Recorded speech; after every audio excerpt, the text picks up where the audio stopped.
ولن تستطيعوا أن تعدلوا بين النساء ولو حرصتم فلا تميلوا كل الميل فتذروها كالمعلقة وإن تصلحوا وتتقوا فإن الله كان غفورا رحيما وإن يتفرقا يغن الله كلا من سعته وكان الله واسعا حكيما ubangiji ce walan tastati'u an ta'dilu bainan nisa wallahi ba za ku iya yin adalci a tsakankanin mataye ba walau harastum ko da kun so haka ko da kun kwadaitu akan ku yi adalci ku daidaita tsakanin matanku to ba za ku iya ba duk wanda yake da mace sama da ɗaya waye ce daidai wa daida suke ba gaskiya bane walau harastum ko da kun so yin hakan ba za ku iya ba to tunda ba za ku iya haka ba me kenan za ku yi fala tamilu kullal mail kada ku karkata ta gaba daya ta yadda da matan da makwabta da yaran gida da kowa da abokanai kowa ya san kawai wanta ce to kar ku yi haka sai dai ku dan rinka boyewa a zuci ka fi son wance sama da wance amma a fili baka nuna haka a mu'amala baka nuna haka dan malamai suka ce shi adalci kashi biyu ne akwai adalcin da dan adam zai iya dan haka Allah ya wajabta masa lalle yayi shi akwai adalcin da dan adam ba zai iya ba wannan ba a wajabta masa adalcin da dan adam zai iya shine al'adl fi huquqi shar'iyya adalci cikin haƙoƙi na shari'a abin da ya shafi abinci da sutura da rabon kwana abinci sutura rabon kwana gurin zama wannan kowa zai iya yin adalci a tsakani ya zanto irin gidan wance shine na wance irin ɗakin wance shine na wance tufafi irin na wance shine irin na wance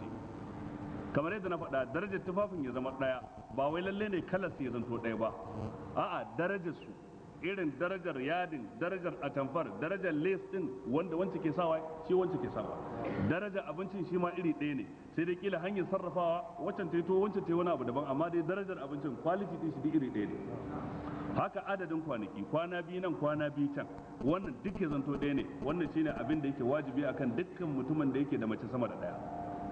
dole ya wannan amma adalci kashi na biyu shine al'adalu fil muhabbati wal aqwal wal af'al adalci wajen so wannan ba wanda zai iya yansa shi aya take da shi wal aqwal wajen yawan magana ko surutu ko hira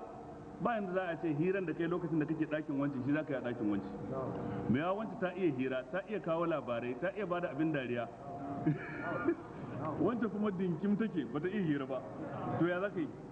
ka ba da labarin har ka gaji ba response to ya zaka yi to amma wacce kafin ta zo dama ta shirya labaranta ta san yadda za ta yi to kaga babu yadda za a ce wai za a yi maka kididdigar adadin maganin da kai a can sai an kirge sentences din da kai using din su a nan ma lalle ne adadin su zanto ɗaya ba zai yiwu ba sannan kuma wal af'al a aikace babu yadda za a ce irin yadda kake kwanciya da wancan zaka yi da wancan mai yawa wancan zaka iya kwanciya da ita so biyu so uku a dare daya wancan kuma so daya kawai wannan kuma kowace akwai yanayinta ne akwai bambanci tsakanin wance da wance duk mai mace sama da ɗaya ya san wannan labarin wanda yake da mace guda ɗaya ba zai san wannan labarin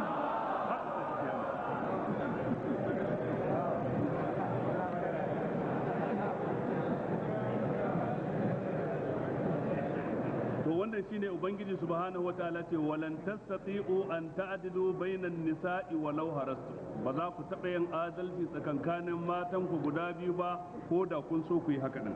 amma fala tamilu kullal maili kada ku karkata ta gaba ɗaya zuwa ga ɗayar fatazaruha ku kyale ita yar uwarta din kal mu'allaqa kamar mace wadda take a rataye shine Abdullahi dan Abbas ya fassara cikin Sahih Bukhari laysat bi ayyimin wala bi zati zawj ta zanto ita ba mai miji ba ita ba mara miji ba wato ita ce mu'allaka ba mai miji ba dan ba ta samun mijin ba mara miji ba dan ba bazaura bace ballantana wani ya aure ta ba a san kamar yadda matar ka haka ta rinka jin wannan kaskancin a cikin gida wannan bai dace ba